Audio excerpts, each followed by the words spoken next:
Lauro de Freitas, Bahia, Brasil. A internet nos leva ao mundo, não é verdade, gente?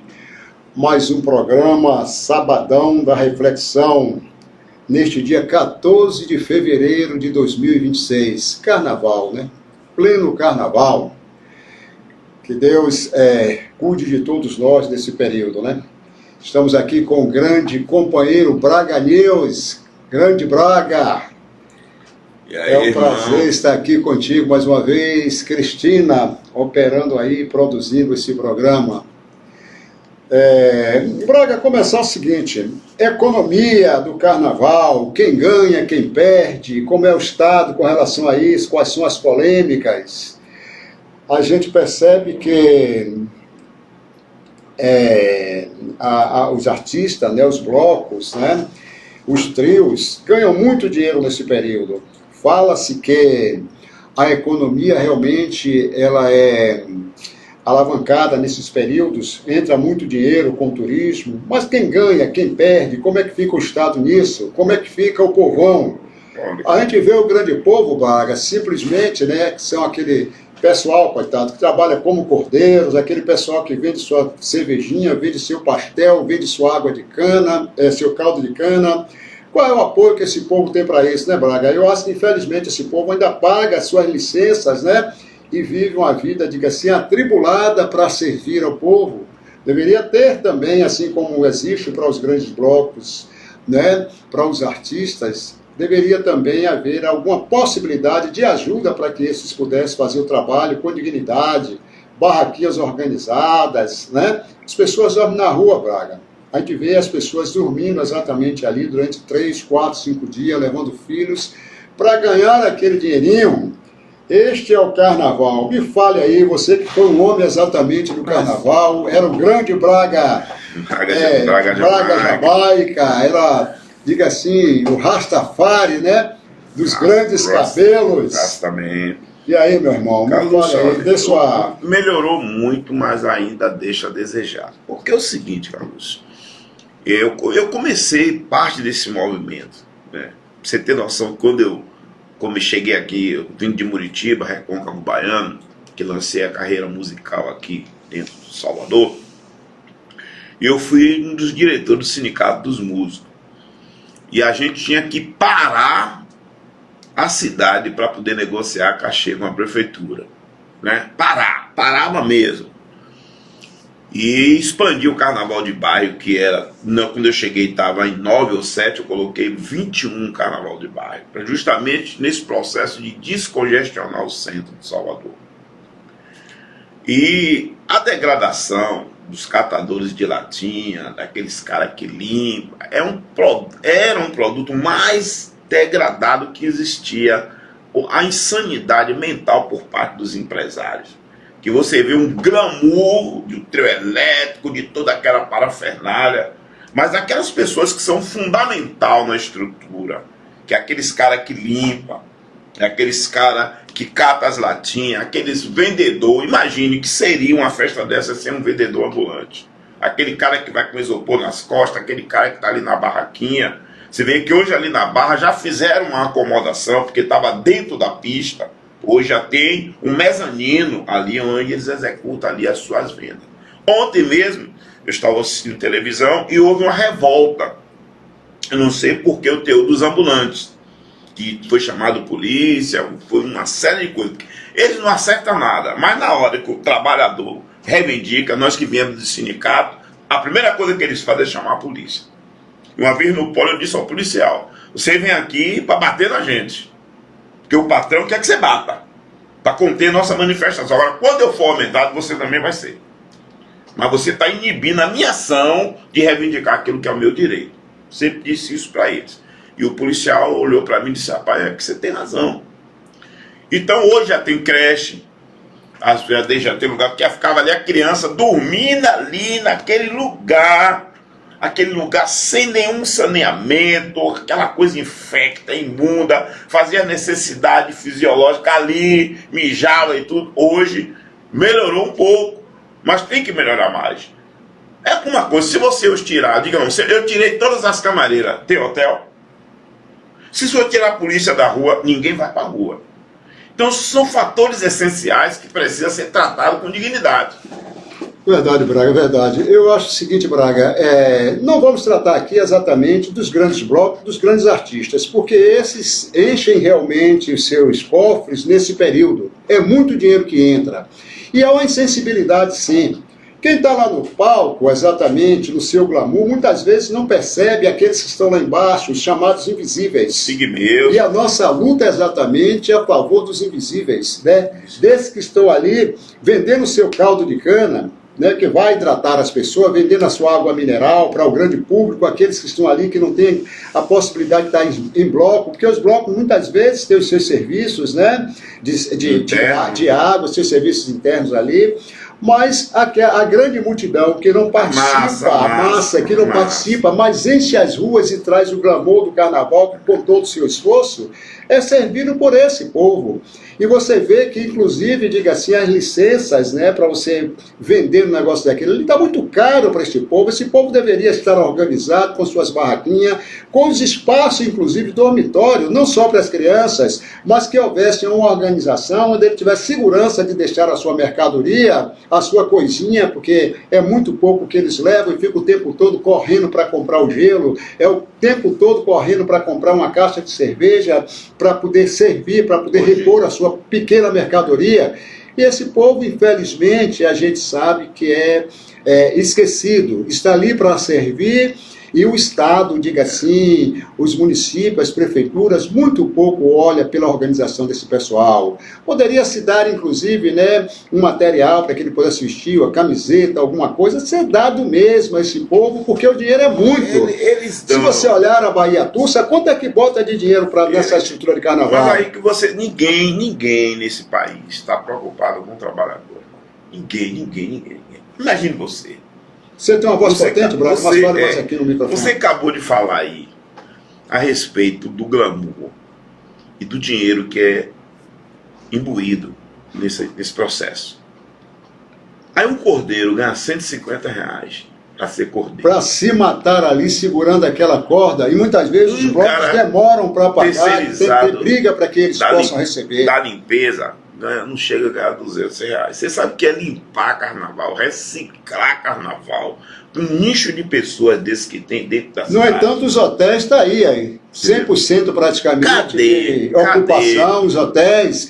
Está aí os grandes blocos, os camarotes lá, vendido caríssimo, até foi fechado o camarote aqui por causa do jogo, né? Você viu um camarote aqui, um dos principais camarotes, deu polícia aí, essa coisa toda, para fechar, porque era lavagem de dinheiro, esse negócio disso, que estava toda uma máfia aí de grandes blogueiros e outros, influencers, né? E um jogo pesado para lavar dinheiro nesse negócio aí.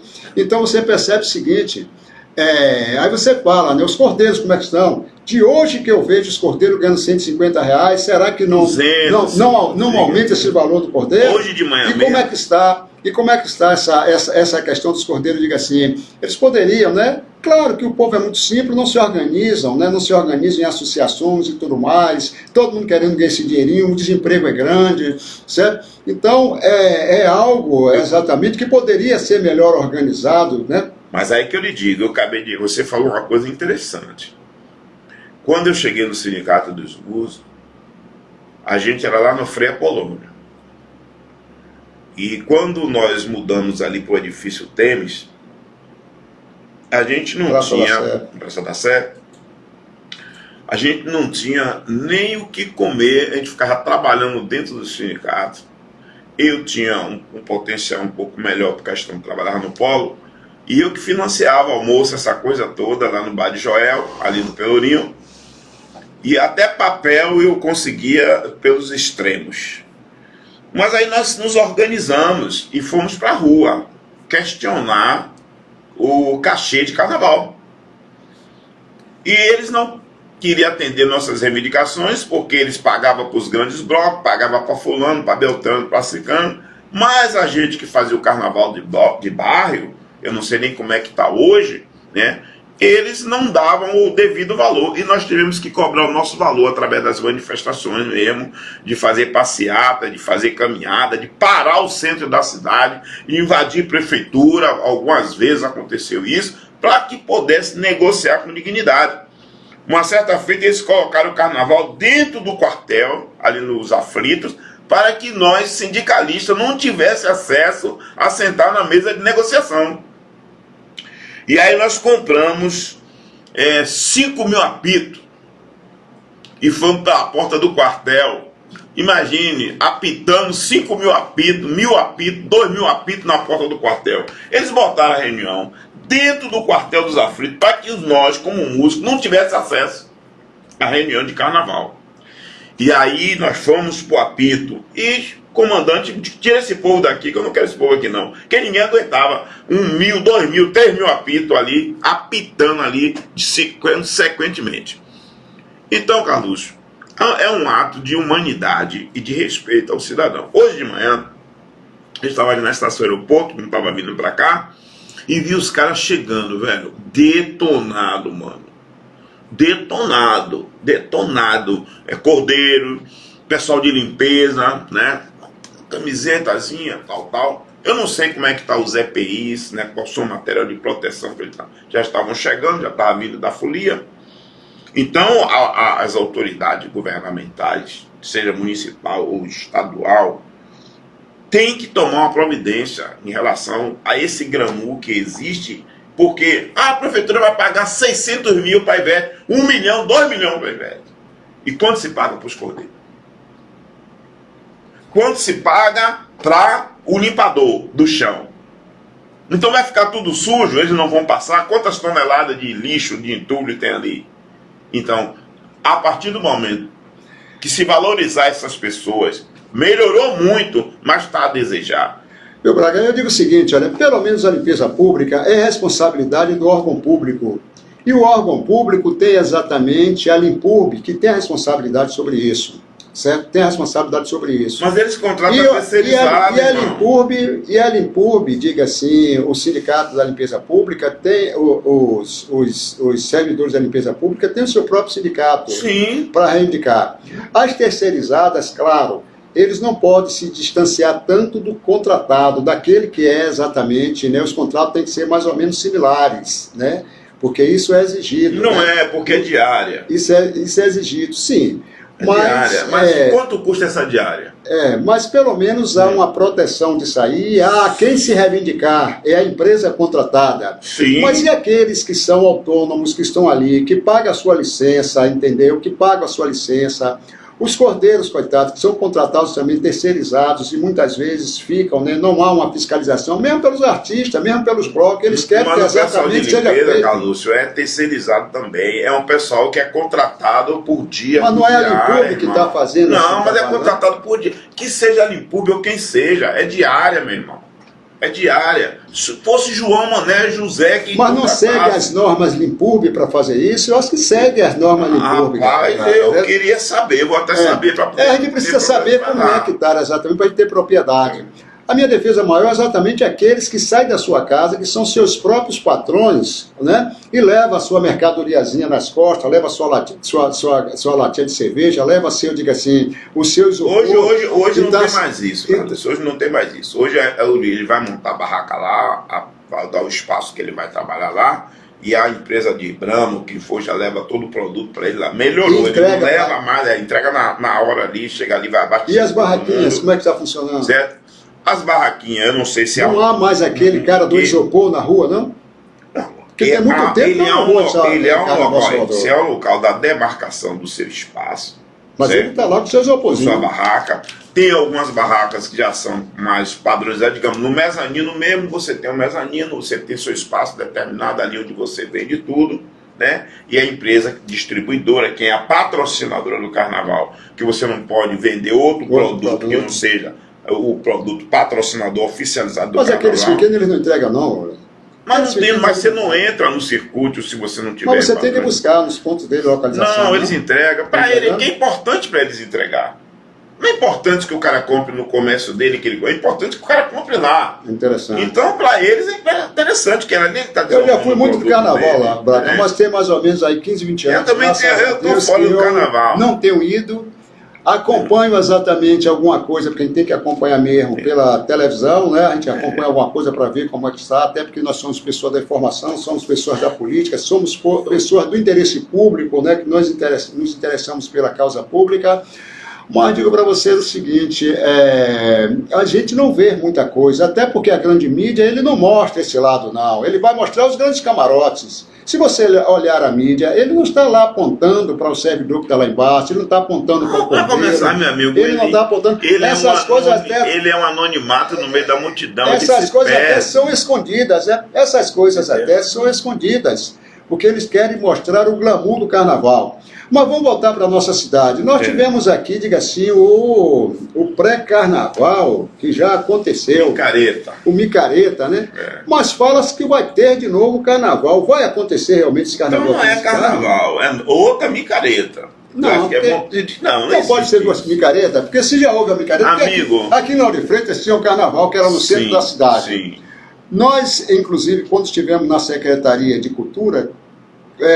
brigamos muito para se tirar daquela área ali, até porque os moradores daquela região, assim como os moradores da Barra, Barra é ampla, e as pessoas não querem, mas são classe média, estão se organizando exatamente para ver como faz aquele negócio ali. Mas aqui em Lauro de Freitas, no centro, nós vemos famílias aqui tradicionais que moram ali.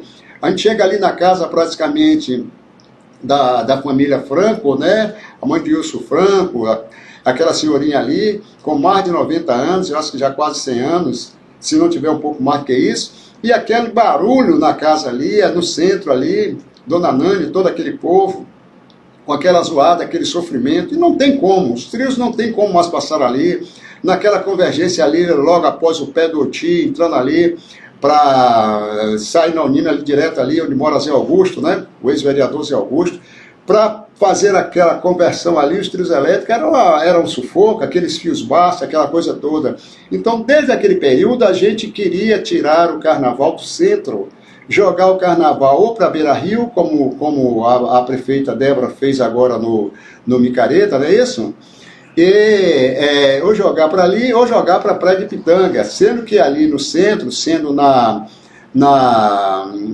Beira Rio, eu acho que atendia melhor aquela população ali aqui de Tinga, que vai andando, a população de meu amigo, eu discordo um pouco da Beira Rio, vou te misturar. Por quê? Eu tenho um rio que é o esgoto do lado esquerdo ou direito, uma grade que imprensa ali, que se for um carnaval que tiver muita gente, eu vou ter um problema muito sério ali. Ali você tem um domínio porque você fecha as vielas de entrada e você mantém mais segurança. Até porque na questão da segurança é uma forma, você faz um corredor e você tem um domínio maior sobre os insanos, incultos e selvagens que vão provocar problema. Porém, quando você tem aquele passeio diminuto e você tem aquela grade e você tem o rio esgoto que está aqui embaixo. É complicado aquilo ali. Se tiver muita gente, se haver um sprint, haver um problema ali. Pronto, mas foi bom o carnaval. Fala-se, Braga, que nesse carnaval, pelo menos foi divulgado que tinha 60 mil pessoas ali. E foi um teste positivo. Eu acho que foi um teste positivo. Com relação àquele gradeado, você vê que aquele calçadão ali, aquele passeio é um calçadão. Sim, é um passeio que não tem mais do que 1 metro de... 1,5 metro, 2 metros. Não tem nada, não tem nada, senhor. Aí você vê o seguinte, fala que tem aquela grade ali. Mas tudo é questão de disciplina. Né? Tudo é questão de disciplina. Você vai disciplinar a gente em carnaval? Tem um outro lado e tem alguns largos interessantes. Tem alguns largos interessantes. Certo? Eu acho que é questão de disciplina mesmo. Porque você não disciplina ninguém em carnaval. Cada um vai estar exatamente se autoprotegendo. Cada um vai estar se autoprotegendo, né? Cada um vai estar se autoprotegendo. Porque se você perceber, cadê Barão? Pode mandar Barão entrar, Barão Suf. Se você perceber, você vai ver o seguinte, como é que diria? Qual foi a praia de peso que teve? Na praia também não tinha, embora tenha aquele calçadão, mas tem aquela balustrada ali, que se houver, diga assim, um imprensamento, as pessoas que poderiam cair. Claro que é areia, aquela coisa toda, mas eu acho que isso não seria impedimento não. Mas hoje você tem uma mureta ali do lado, né? Aquelas partes do mezanino ali, que fica aquela parte de parede, não tem mais, porque tudo ali é mezanino. Onde você tem agora, os ambulantes estão ali justamente para tirar o ambulante da pista, para dar espaço. para quem está passando no carnaval. Entendeu? Agora assim, ó, como você estava falando, carnaval de ornamentos. Fora da época do período não é carnaval, é micareta ou carnaval fora de época. Pronto. Foi feita agora um micareta, segundo a versão da prefeita. E agora é que vai ter o carnaval. Eu até pensei, de uma forma... Seja bem-vindo, Barão. Senta aí para participar. Quando eu reencontrei você, foi num carnaval. Você era secretário de Cultura. Foi num carnaval. Em Lauro de Freitas. Ali no centro de Lauro de Freitas, saindo ali do final de linha para a Praça do Otipo. Lá, encontrei Joilson. E o carnaval aqui começa quando? Aí vamos ver qual é o nicho do segmento das acomodações, do que a prefeita ou quem é de direito vai fazer. Aqui tem a associação de carnaval, né? Que eu acho que a associação de carnaval é aquela questão só para se preocupar com os blocos mesmo, mas sem exatamente uma preocupação maior com a área de segurança, com o conforto das pessoas e tudo mais. Acabou. Você foi secretário de Cultura, tinha um conselho que funcionava. Tinha as associações no qual você prestigiou. Isso acabou. Eu não vejo falar do conselho, não vejo nada. Tudo isso está sendo ceifado.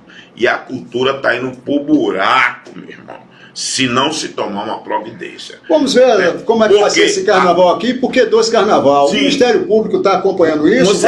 Vai ter esse gasto 2 vezes, quando a gente sabe que as aulas praticamente não começou na cidade. Então, as aulas não começaram na cidade. O REDA foi exatamente aquele negócio que muita gente escreveu. Foi baleado. Foi cancelado aquele baleado. REDA, né? Se fez o outro aí, ou se está fazendo outro REDA para que possa se começar as aulas, né? Então, e aí se tem 2 carnaval na cidade de Lauro de Freitas, tem praticamente, né? No mesmo ano tem 2 festas de carnaval. A quem interessa isso? Por que essas festas? Aí eu lhe pergunto. Claro que o povão... Você teve micareta agora, né? Quantas bandas daqui foram contratadas? Precisa saber, né? Inclusive, eu tenho visto a Associação de Músicos de Lauro de Freitas, que com a gente, por ser democráticos, né? A gente pode falar de muitos erros que houveram, diga assim, no governo de Moema Gravasso, né? Do qual fiz parte, mas a gente não pode falar que os conselhos, né? Ainda com toda a crítica que eu fiz aos conselhos, que muitos deles eram, diga assim, tinham suas manipulações, não por parte do governo, mas pelos grupos que deles faziam parte, né? Então você percebe o seguinte... Havia conselhos fortes, sim, havia conselhos fortes. E mesmo assim tivemos alguns problemas. E eles cobravam muito. Agora eu estou vendo tudo calado, a gente não vê na rede social nenhuma forma, diga assim, de se colocar que isso aqui está bom, isso aqui está ruim, nenhuma crítica, nenhuma análise sobre como as coisas estão acontecendo. Se paga 600 mil, 800 mil é um artista que vem de fora. Eu não sou contra, eu sou músico também. Quem foi o artista que veio de fora que ganhou 800 mil? Aqui já teve cachê de 600, 800 mil aqui nessa cidade. Você sabe que nós... Certo? Aí eu lhe pergunto a você, e o cara que é o nativo da cidade, pagador de imposto, que paga até o cachê desse cara que vem de fora, faz um show, ganha R$2.500, acho. Continua a mesma coisa. A gente sabe que a Realce, né? A Realce, ela é o grande guarda-chuva para esses pequenos artistas que não têm notoriedade, não pode ser contratado que ela é coisa nenhuma, não, mas a Realce é conivente, cobra um imposto, cobra tudo. O cara de R$2.500, Cristina. Ô Braga, mas R$2.500. Quando vai pagar imposto, paga tudo na Realce. Eu, para tocar na Marcha para Jesus, vou te falar sério, comigo, aconteceu comigo. Me deram um castigo de 2.500. E o meu investimento foi R$5.000 na minha banda. Ô Braga, eu toquei porque eu queria louvar, eu queria glorificar. O microfone caindo aqui, à vontade de falar. Você vê o seguinte, Braga, porque a Realce, ela é contratada por licitação. Não estou defendendo empresário, não. Sim, rapaz, mas é uma coisa da aberração. Ela é contratada por licitação. Sim. E na licitação está para que essas bandas pequenas, né, ganham uma miséria e tudo bem. Está lá na licitação. A gente não pode dizer que a Realce tem a culpa disso. Ela vai. Eu não estou dizendo que é culpa da Realce. Também não estou defendendo a Realce, não. Nunca me deu nada, não quero nada. É culpa de alguém. Não faço para ter nada. Acho que deve valorizar mais os artistas, sim. Deve valorizar mais os artistas. Você vê que conosco aqui, algumas bandas aqui, começaram a ganhar projeção, que a gente começou a fazer os processos de... E nós tínhamos lá no conselho, meu amigo, uma verba que era adotada, uma verba que era, como é que se diz o nome? Tem um nome que diz que foi uma lei que se faz que Rosalvo que votou aí, não sei quem foi. a lei que colocou no calendário o quê? As marchas, os eventos no calendário da cidade, cultural da cidade. Que tinha se for lá atrás, não, se não for Rosalvo, não. Se for a Câmara de Vereadores, não é Rosalvo, porque nenhum vereador sozinho tem capacidade de fazer uma lei para... Mas o cara... Você faz, mas você precisa aprovar. Meu amigo. E para aprovar, você tem que ter a maioria dentre 21 vereadores. Então, ele pode ser o proponente, mas o que foi proposto, ele pode ser modificado por outros. Sim, mesmo. Você tem emenda, você tem um monte de coisas que você faz. Alguém teve a ideia de fazer. Alguém teve a coragem. Tudo bem. Lei Maria da Penha. Foi feito por quem? Pela mulher Maria da Penha. Mas para provar, ficou lá preso lá e só o Lula sancionou. Isso é um fato. Agora, é o seguinte, a gente está até mudando um pouquinho da forma de se fazer leis, como se faz as leis, porque as leis existem. Mas você percebe o seguinte, voltando ao nosso tema, cultura aqui, né? Então, na realidade, esses pequenos grupos, eles têm que se mobilizar para verificar e modificar esses cachês de R$ 2.500. Você vê que eu posso dizer assim, quando a gente faz política, a gente quer exatamente reconhecimento, a gente quer os votos, a gente quer exatamente continuar fazendo, mas você vê que a gente não trouxe absolutamente nenhuma grande banda de fora. As bandas que nós trouxemos foram medianas, de fora. Nós trouxemos, diga assim... demos toda uma possibilidade aos artistas locais tocarem, né? E algumas bandas, inclusive... Por exemplo, a Pegadeira também era guarda-chuva, diga assim, real, se ganhava R$ 2.500. Depois foi ganhando notoriedade, nós fizemos inclusive aquele... Mas não paga as contas, não fecha as contas, rapaz. A gente vai tocar porque a gente quer aparecer, porque a gente quer se mostrar. Mas é isso, irmão. E a gente está investindo do nosso bolso. Como é que você ganha notoriedade? Como é que você ganha notoriedade? Mas, meu amigo, rapaz, isso não compete. O artista não nasce feito, não, irmão. Isso não é correto, não. O artista não nasce feito, não. O artista, ele se faz. Como é que ele se faz, Braga? Ele toca praticamente, o cara vai tocar no barzinho. Você está vivendo um clima de fome no país, de miséria, de necessidade, de desgraça. Como é que você pode fazer nada disso, rapaz? Pode, Braga, tem que pagar o cachê correto do cara. Mas como se paga o cachê correto do cara, Braga?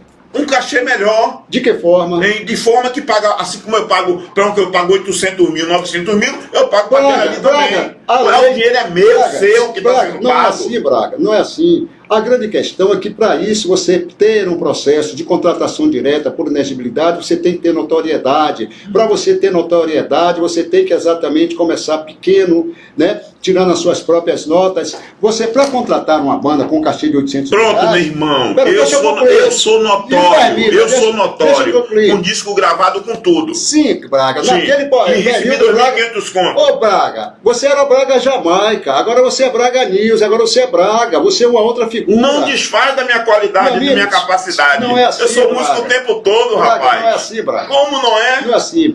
Você vê o seguinte, para você ter notoriedade, você tem que ter... Eu não estou falando de mim, não. Estou falando de outros também, que igual a mim, que estão na mesma situação. Você continua notório, Braga, como Braga News. Como Braga News, você continua notório, como Braga News. É um cara extremamente reconhecido como Braga News. Mesmo os notórios, muitas vezes, os cachês começam a diminuir. Dá uma olhada nos cachês de artistas baianos. Por exemplo, El Chan.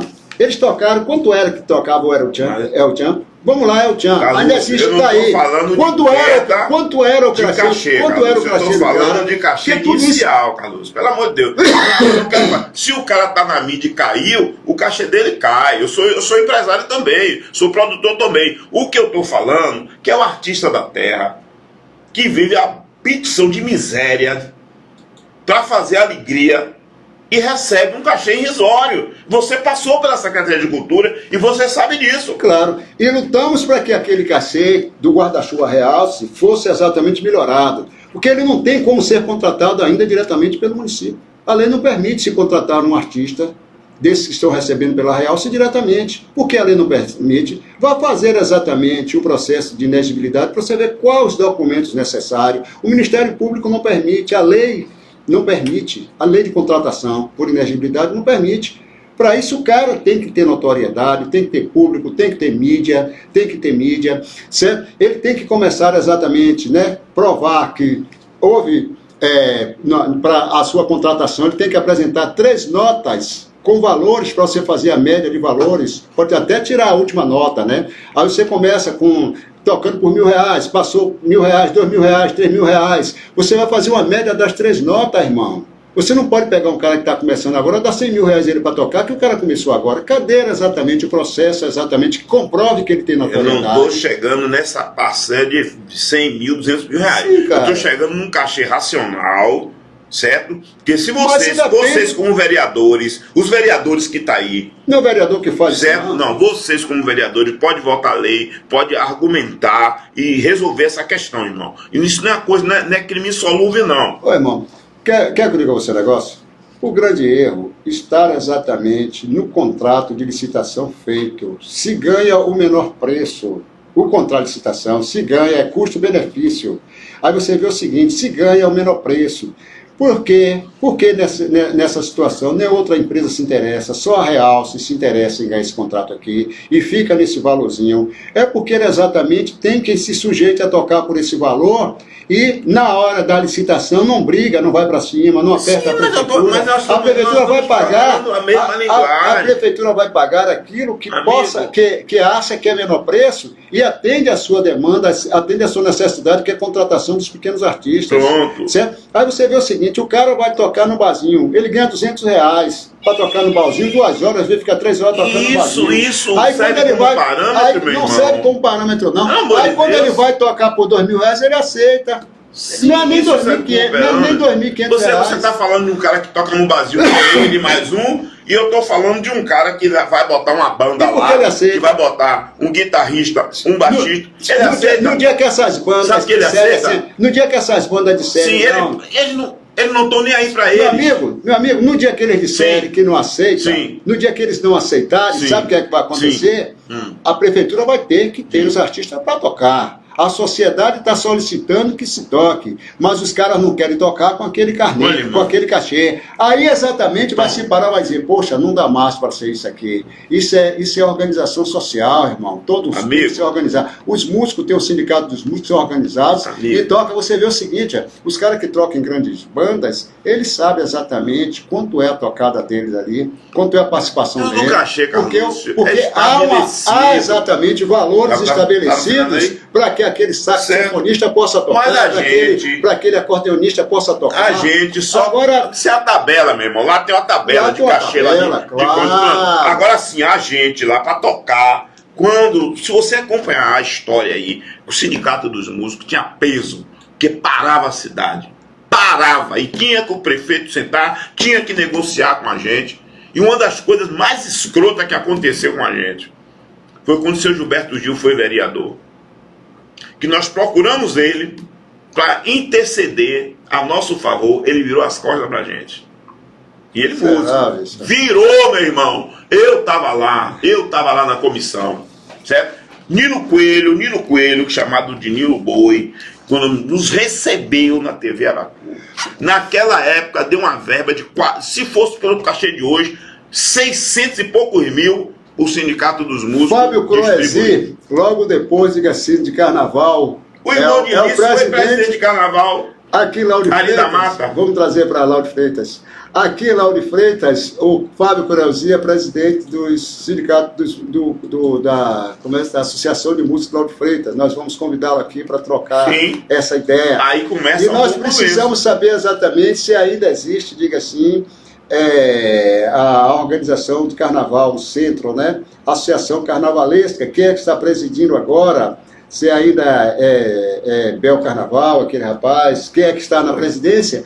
Pode trazer para aqui para fazer uma discussão sobre como está o carnaval aqui, porque na realidade são coisas, né? Alguém me falou, né? Eu estava ontem com a pessoa, e essa pessoa, 2 senhorinhas, ela dizia, ela já gostava também quando era jovem de carnaval e tudo mais, hoje não gostam mais, assim como eu, é uma coisa social. E eu defendendo para ela, eu digo, olha amiga, é o seguinte, a cultura ela é essencial para o nosso, para a sociedade, né? É a forma, a cultura é a forma de vida das pessoas, é a história das pessoas.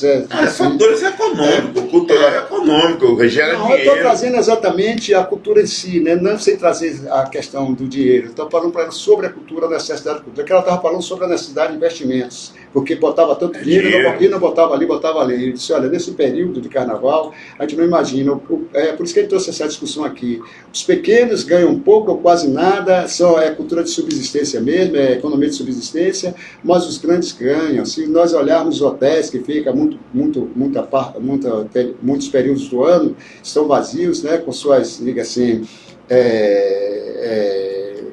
possibilidades, e esses momentos de grandes festas, como o Carnaval,